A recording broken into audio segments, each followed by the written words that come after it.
Bonjour, on se retrouve aujourd'hui pour une nouvelle vidéo sur les suites arithmétiques et sur les suites géométriques. Mais d'abord, qu'est-ce qu'une suite? Donc une suite, c'est un ensemble de nombres réels. Ensuite, les suites arithmétiques, comment elles se caractérisent? Donc on a la fonction un plus 1 égale un plus r, un étant le chiffre, le nombre réel précédent un plus 1, et r c'est la raison. C'est-à-dire qu'à chaque fois qu'on va chercher par exemple u1, ça sera égal à u0 plus la raison.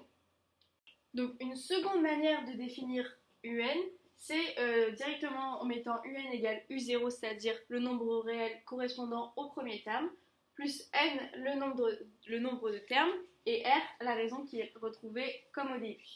Comment on fait pour faire une somme de suites arithmétiques? Donc on additionne le premier terme u0, le dernier terme qui sera un, on le divise par 2 et on multiplie le tout par le nombre de termes au total. Pour les suites géométriques, c'est un peu différent. La raison, en fait, elle va être multipliée directement par un. Donc Q, c'est aussi la raison.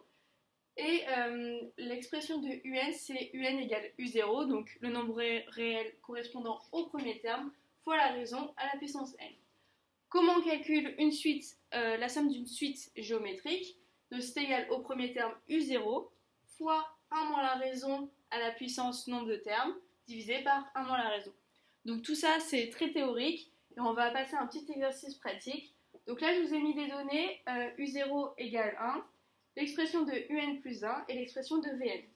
Donc tout d'abord on vous demande de démontrer que vn est une suite géométrique. Donc ici on n'a que ça et on n'a pas un. Donc comme on n'a que un plus 1, on va transformer un en un plus 1 et du coup vn va se transformer aussi en vn plus 1. Donc on aura vn plus 1 égale un plus 1 plus 5. On a l'expression de vn plus 1 juste ici, donc on le remplace dans l'expression et on obtient vn plus 1 égale 2un plus 5 plus 5. Ici, qu'est-ce qu'on peut voir? On peut voir qu'on peut factoriser le tout par 2. On a 2 fois un et 5 plus 5 ça fait 10, donc ça fait 2 fois 5. Donc on obtient 2 fois un plus 5. un plus 5, on le retrouve ici, c'est vn. Donc on obtient ici vn et on obtient donc vn plus 1 égale 2vn. Vous voyez, on retrouve la même expression que ici. Donc on a q qui est égal à 2, c'est la raison, et vn. Donc maintenant, comment calculer vn? Ici, on a prouvé que vn était une suite géométrique, maintenant on va la calculer. Donc on a vn qui est égal à q à la puissance n, q c'est le 2 à la puissance n, fois v0, ici. Donc c'est égal à 2 à la puissance n, et comment on calcule v0?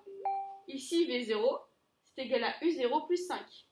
u0 égale à 1, donc v0 égale à 1 plus 5, est égal à 6. Et on obtient l'expression de vn.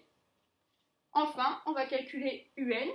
Donc ici, on a vn égale un plus 5. Donc un, c'est égal à vn moins 5.